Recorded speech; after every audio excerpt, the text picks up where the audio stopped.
With a busy travel schedule spanning the last 40 years, Carl Luhrmann has some pretty impressive aviation stories around the world, starting at a young age. From flying on a DC-10 with a buffet to flying on the Concorde, here's Carl's story. Hello everybody and welcome back to my channel. Flying is nothing new at all to today's guest. He has been racking up miles for around 40 years. Today, I'm going to be talking to Carl Luhrmann as I continue to showcase flyers and their personal stories by bringing about the human aspect. With so many people taking a break from flying these days due to the pandemic, it's great to hear stories from other travelers. So Carl, welcome to my channel. Thank you very much for having me. Great. How are you doing today, Carl? Beautiful day up here in upstate New York. Gorgeous, clear blue skies and about 35 degrees. Ah, very nice. I got a nice view out my window, so it's never boring. We can call this a good day for flying, but we're probably not going to get on an airplane today. No, probably not. No. And the weather's great down here in downstate New York also. So you're based out of upstate New York. What city are you in? It's a small town called Glens Falls, New York, right on the Hudson River, about 45 miles north of my home airport, which is Albany. Albany Airport. Okay, very nice. The capital city of New York, flying out of the airport there. Yeah. And how long have you been up there? Been with the company 40 years. Went to school in Ohio. Came up here in '81.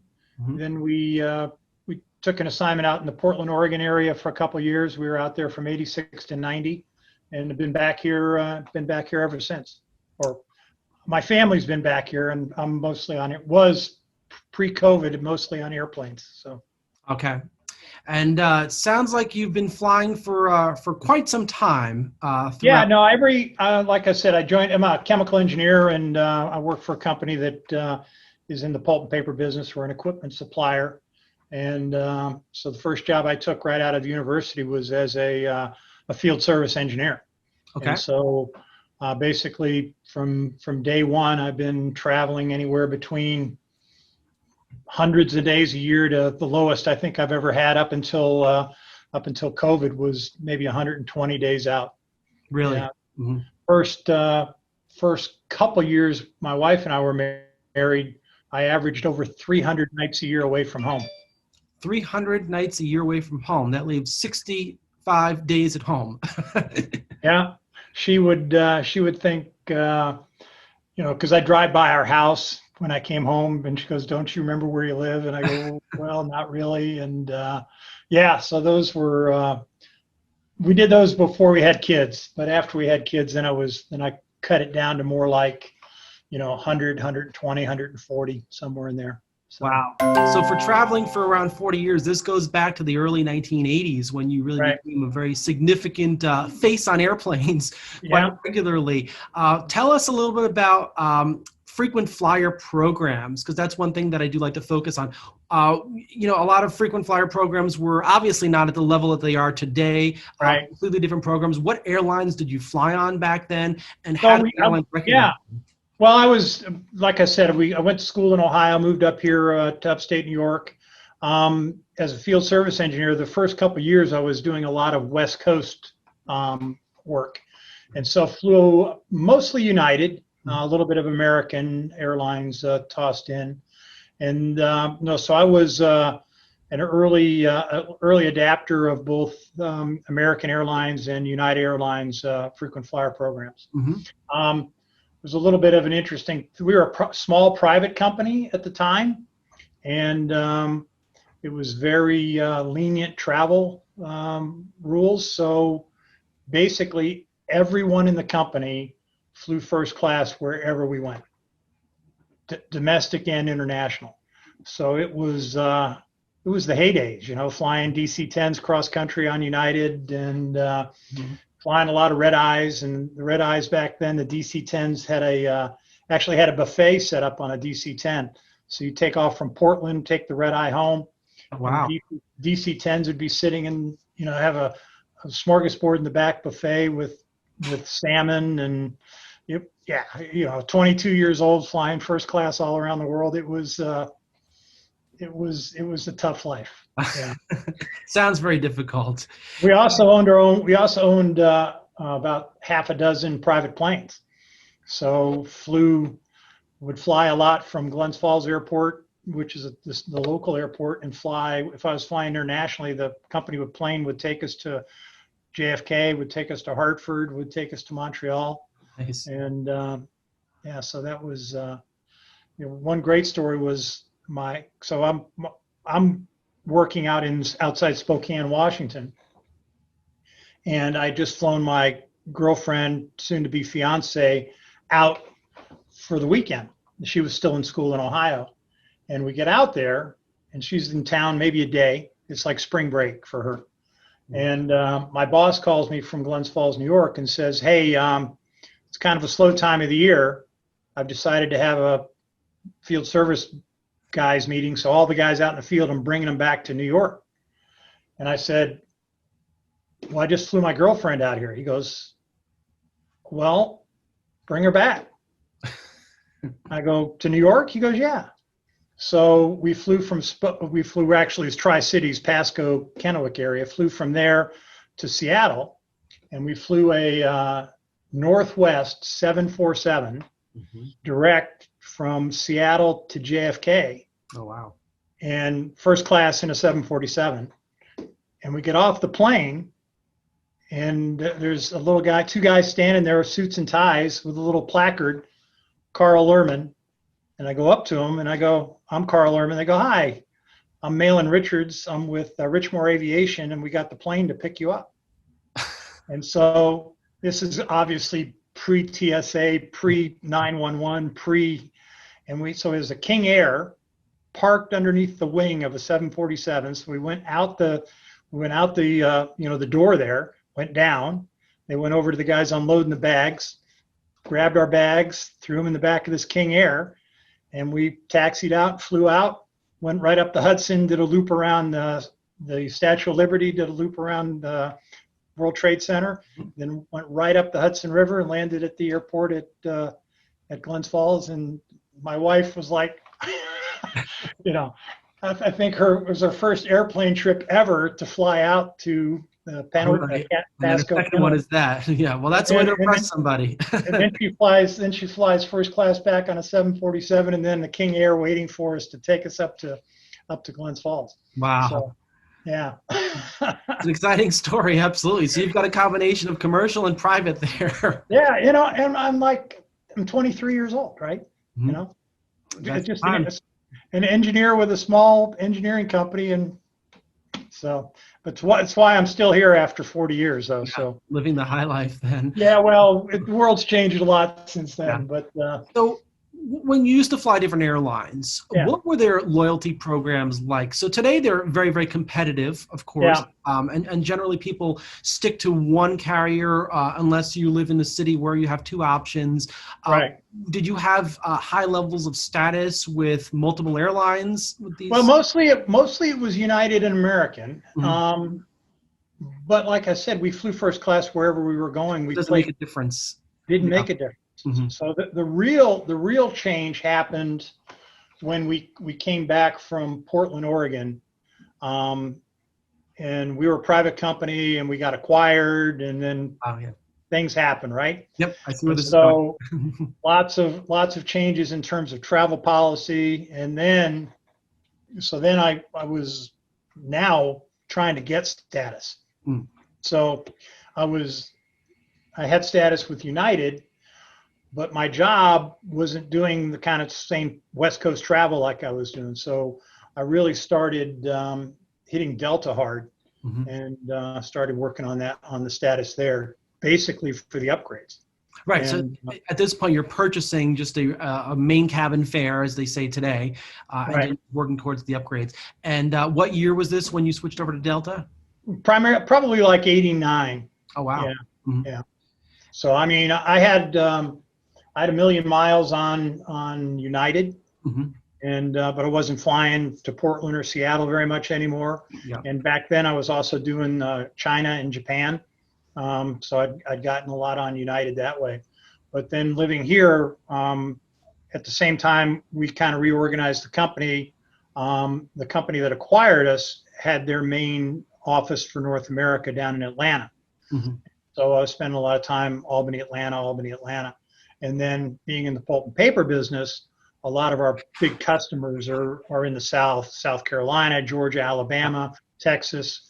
So doing a lot more of that southeast and southern cities. So it was just more natural to be on Delta. At Atlanta, right there. Yep. Yep. So the program today is the Sky Miles program. Was it called that back then when you started? No, it was because I probably joined Delta if I joined United and American in 80, I probably joined Delta in 82. Okay. So what was it called? I probably have an old card in here someplace. But right there. Yeah, well, I don't know the name of it. What were some of the differences? Today, for example, to get to a high level of status on Delta, you need to fly 125,000 miles in 1 year. It was mostly. I think 75 was the. Really? That's because then what happened is they brought the diamond level in, right? Mm-hmm. Because so many people were getting the platinum, and I was platinum basically every year, and then they brought diamond in. Mm-hmm. And so that first year, I don't think I was an original diamond. Okay. And I think I've made diamond 3/4 of the time. Oh, really? And, okay. What would happen is that, I'd hit platinum. I've never been below platinum naturally. And then, you get those Delta miles, so I'd hit 75, but I wouldn't get quite to 125. Yeah. And then those go in the bank, and I got 35 or so to start as I move into the next year. Mm-hmm. And then if I do 100, then I'm diamond the next year because of the bump I got from the year before, building up the start. And segments also play a factor too, it's one thing that I normally don't talk about with a lot of other diamonds, because most diamonds seem to get to that level based upon miles. Most diamonds that I've spoken to, but there is. I don't even look at segments. Yeah. Because I'm not a segment guy. I mean, over the last probably 4 to 5 years, I've been lucky enough that I do quite a bit of international, and that gets paid, so I can get to fly Delta One full. Oh wow! And if I go to Brazil or go to China, or then that cranks some. You get some serious MQMs that way. So yeah, it's a given. That's how I made it in 2019, and for 2020. I was cranking along quite well because I was gone almost the entire months of January, February, March. Mm-hmm. And how many miles did you fly in those 3 months? God, I probably had, I was easily 40-some thousand. So yeah. And I had quite a bit of international. Just before we shut down, I was in Austria, I was in Amsterdam, and I was in Paris. And, I was up at a meeting in northern Austria, probably within 70 miles of the Italian border. So, and that Italy was blowing up at that time when we were over there. And you were there at that point. Wow. Mm-hmm. Came over from that. And and I'd been to Miami, I'd been to Boston, been to New York, a lot of places that were hot spots. Mm-hmm. And so I'm like, oh man.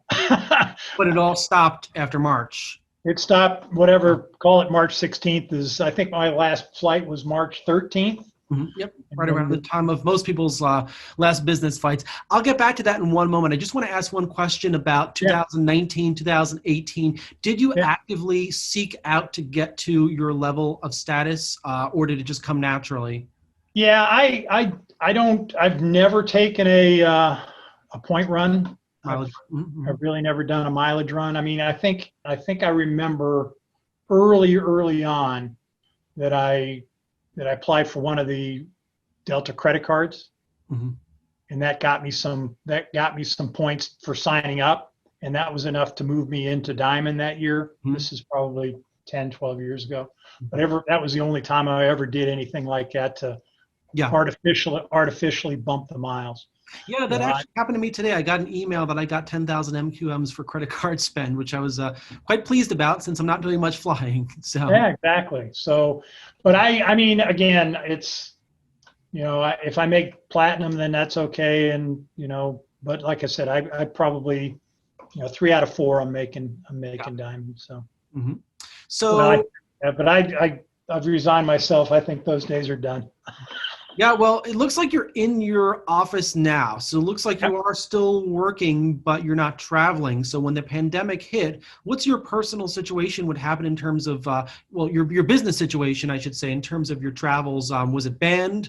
Yeah. Well, what happened is so like I said, we're in the pulp and paper industry, and so I'm president of the North American company, and so we have manufacturing in Mississippi, Pennsylvania, Florida, and Alabama, and I don't know if did I say Pennsylvania? I think I did. So we have those sites were essential. Mm-hmm. So we kept those running basically because we make equipment that makes the stuff that people make paper with, and masks and toilet paper and wipes, and so we make all that. So we're not the end producer like Georgia Pacific or International Paper or the guys that make the products wipes, but we make the equipment that allows them to make those products. Wow! And so all of our manufacturing was essential, so we kept that running. The state of New York, as pretty much all the states up here in the Northeast, shut our offices down. So we basically everybody left the office and went home. Mm-hmm. And so. Other than my manufacturing sites, we kept those open and we put them on split shifts. We did things with extra cleaning and just to try to make those as safe as possible. Right. But of all our engineering and all our sales support, our customer service and all that was all remote. All done remotely, yeah. And then travel came to a standstill, of course, at that point. Yeah, I mean, our customers didn't want us in the mill. So we're an international division, yeah. Mm-hmm. Right. Well, and we're an international company based in Austria, and corporate came down and said we're all internal travel's done. We're not doing that anymore at all. And if there's a need to go to a customer and the customer wants you to be there, then you take it to your supervisor and run it up the chain. And in the early days we were trying to not travel at all.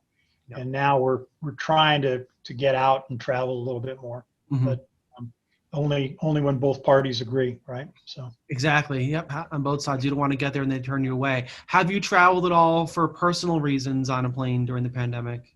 Yeah, I've had 2 business trips to one to our office in Atlanta for a customer meeting and then to our shop. We had some issues going on in a shop in outside Pell City, Alabama. So we went there, and we did go to Halloween weekend. We flew to LA, Hollywood, and a good friend of ours got married, and so we went out to the wedding out there in LA. Yeah. A socially distanced wedding. Socially distanced. It was very, very nice. They had planned on probably 180, 200 people originally, and they kept the same venue. It had ended up about I think plus or minus 80 or 90 people there. It was actually at the Harry Houdini Mansion in the Hollywood Hills. Whole thing was outside, and very, very nicely done, and have heard zero ramifications of any COVID events occurring from that. The groom and bride were from LA.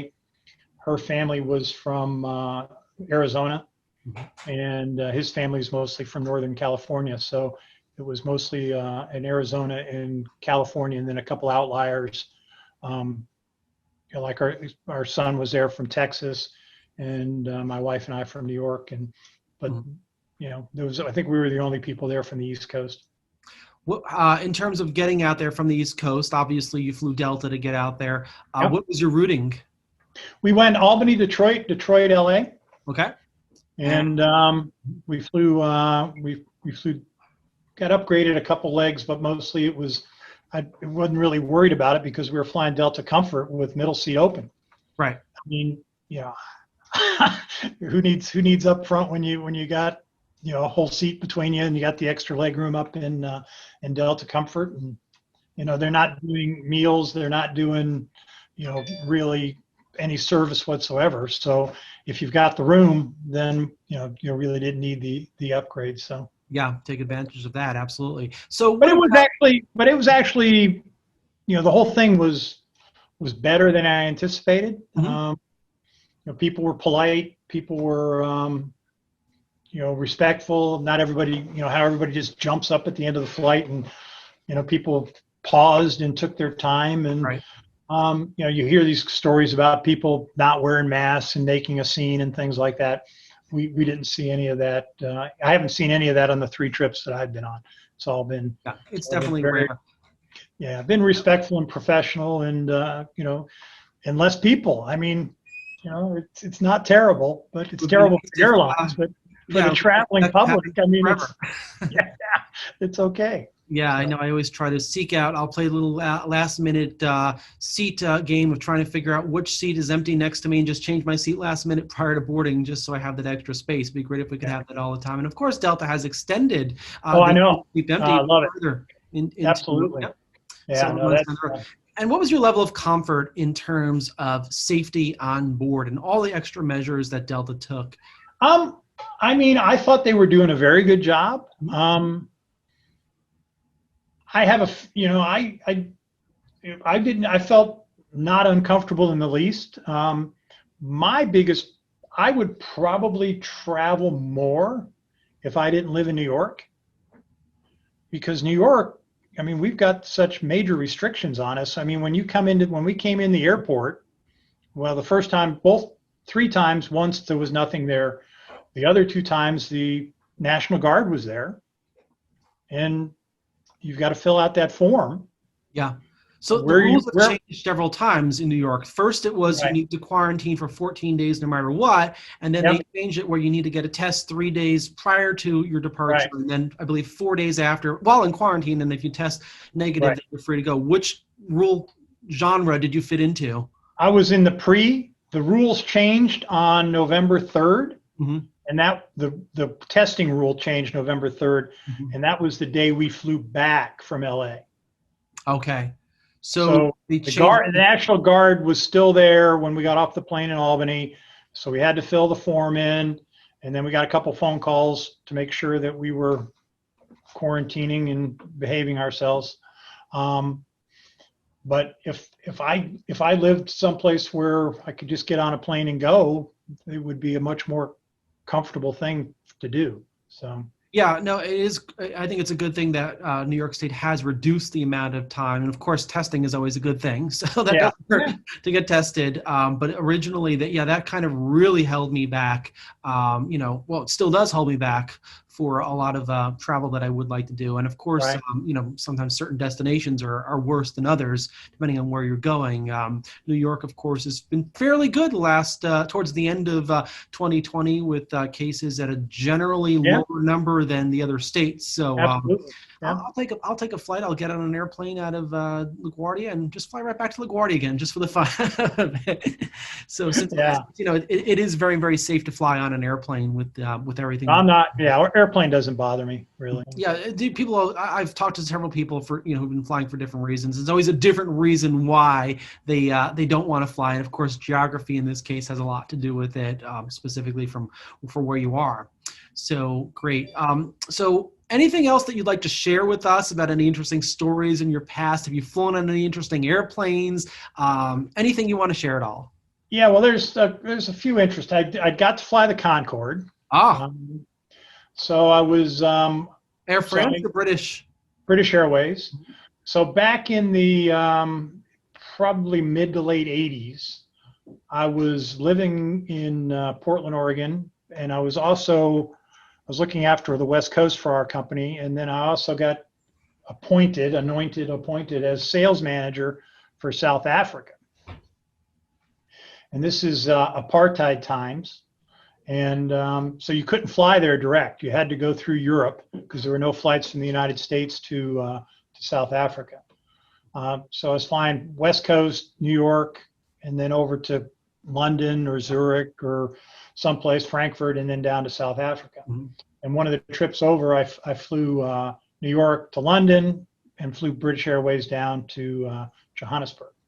And I was there whenever I would go. I'd usually go for 2 to 3 weeks at a time, just because it's a very long trip and you don't typically want to just go over there for the day.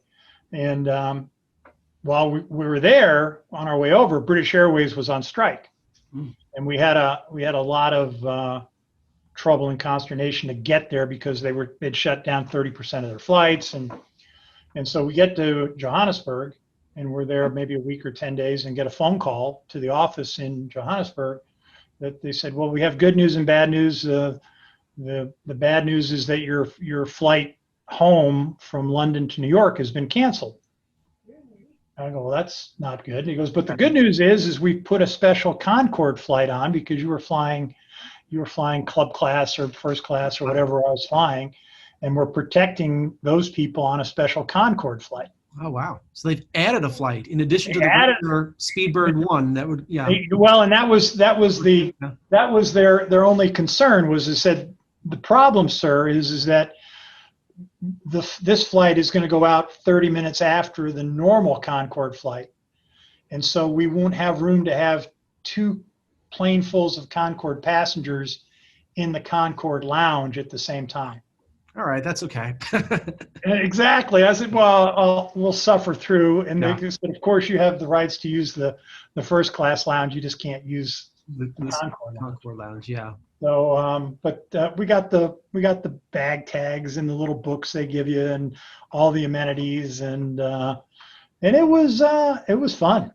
It was like 3 hours, 50 minutes, and you're at 70,000 feet, and you can actually see the curvature of the Earth. Unbelievable. And the color, the windows are smaller than they are on it, and the color is a very much a dark indigo purple of the skyline, and up front is a little digital readout that gives you your Mach level. Mach meter, Mach meter, and the service is good, but it does feel a little bit rushed because they're trying to do this whole thing, and the entire cabin is one class, so I forget it's 80 or 90 people in there.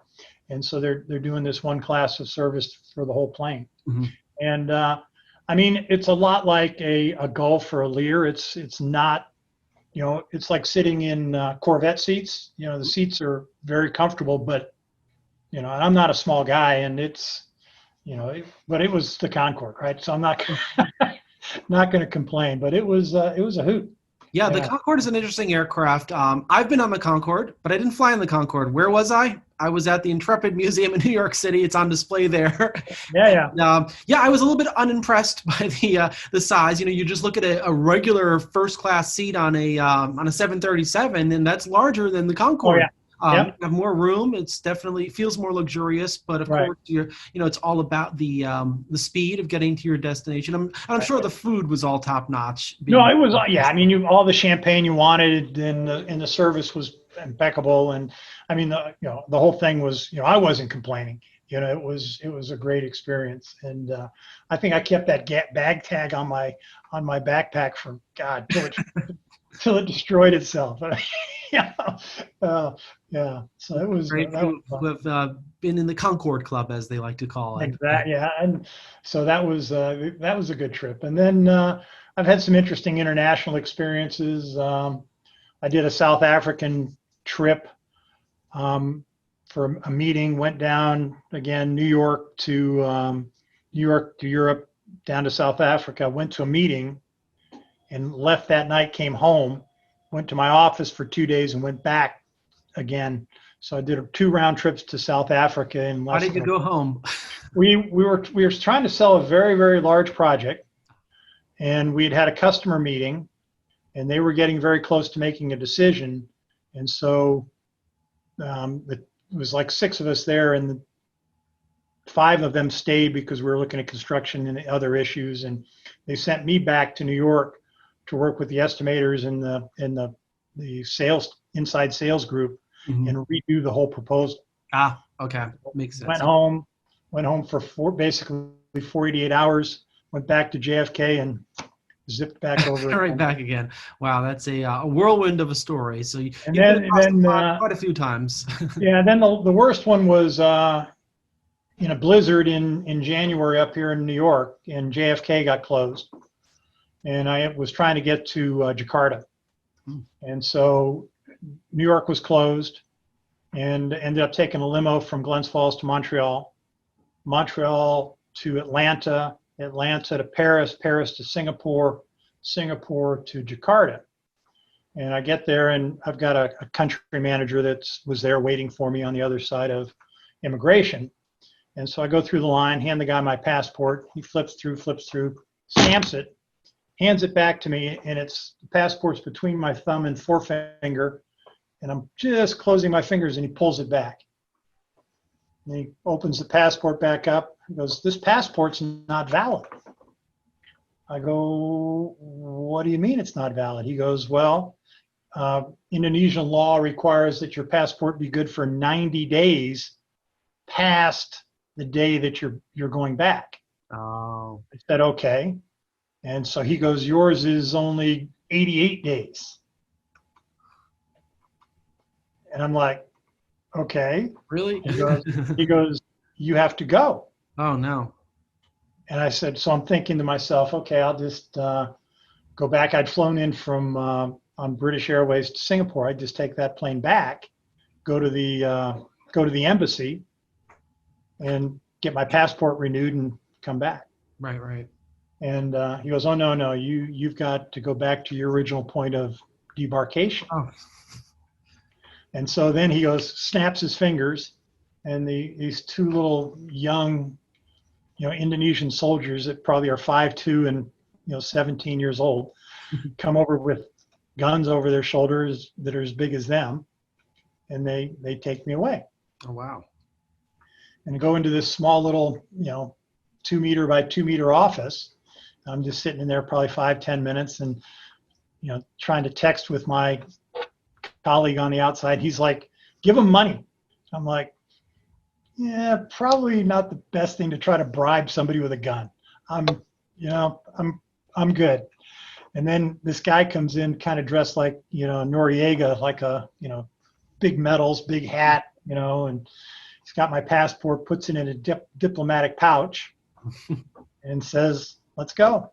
And they march me down the hall and put me back on that plane.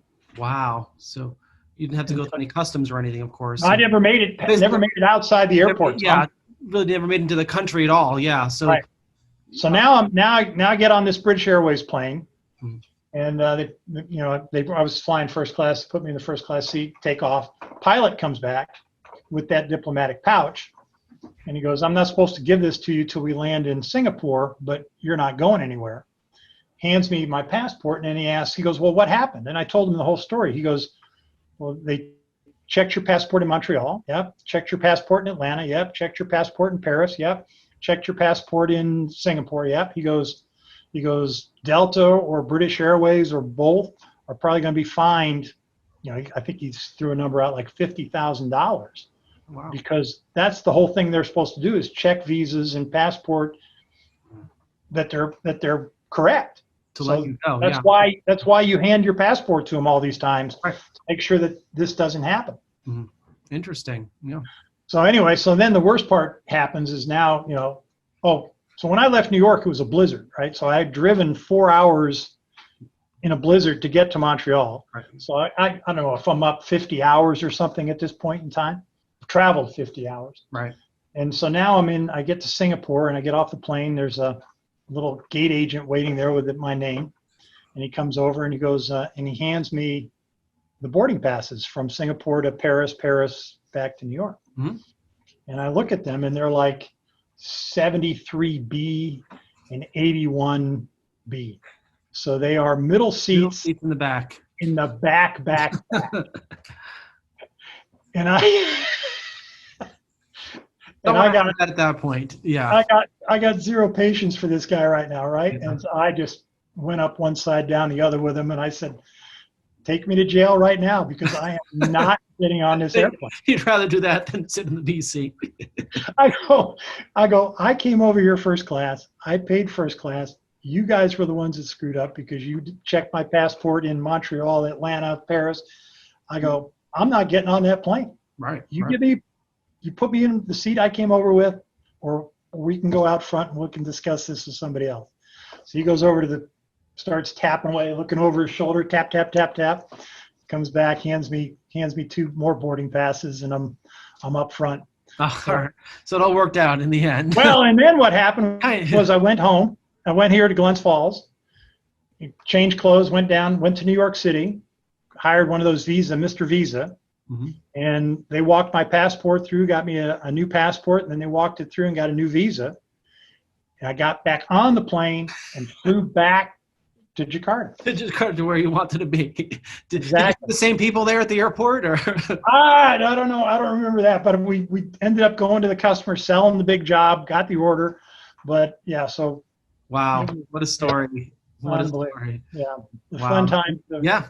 Traveling is so glamorous, right, Peter? Yeah, traveling is glamorous. Well, we all hope that, well, first of all, we hope that travel always returns to a level of glamour that it was many years ago. And of course, we do hope, of course, that this pandemic comes to an end very, very soon so we can get all on board and travel and be where we need to be, see our families, see our colleagues, and be able to contribute to the economy. So, Carl, that was great. Those stories were absolutely fascinating. Loved hearing them. Thank you so much for appreciate your time. sharing that with me. Appreciate Definitely. you having me on. Definitely. If anybody out there has any interesting stories like Carl or wants to talk about anything in aviation at all, just leave a comment in the comment section below and I'd be more than happy to talk to you.